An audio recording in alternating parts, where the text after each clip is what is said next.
இன்றைய நாள் ஆஷூராவுடைய நாளாக இருக்கிறது. முஹர்ரமாத்துடைய 10வது நாள். இமாம் ஹுசைன் ரலியல்லாஹு தஆலா அன்ஹு அவர்களுடைய ஷஹாதத்தாக இருக்கிறது. உயிர் தியாகத்தை கொடுத்த நாளாக இருக்கிறது. ஹஜ்ரத் ரசூலுல்லாஹி ஸல்லல்லாஹு அலைஹி வஸல்லம் அவர்கள் கூறினார்கள், என்னுடைய இரு பேரர்கள் ஹுமா அல் ஹசன் அல் ஹுசைன் ஹுமா இரண்டு பேரும் மின்னி என்னை போன்றவர்கள், அதாவது என்னுடைய தோற்றத்தில் இருக்கக்கூடியவர்கள், என்னுடைய சுண்ணத்தில் வாழக்கூடியவர்கள், என்னுடைய பழக்கத்திற்கு உரிமையாளர்கள், என்னுடைய ரத்தம்.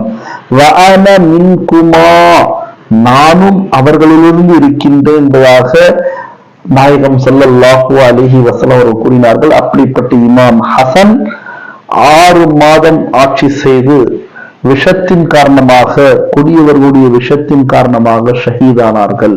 இது இமாம் ஹசன் ரலியல்லாஹு தஆலா அன்ஹுடைய சரித்திரம்.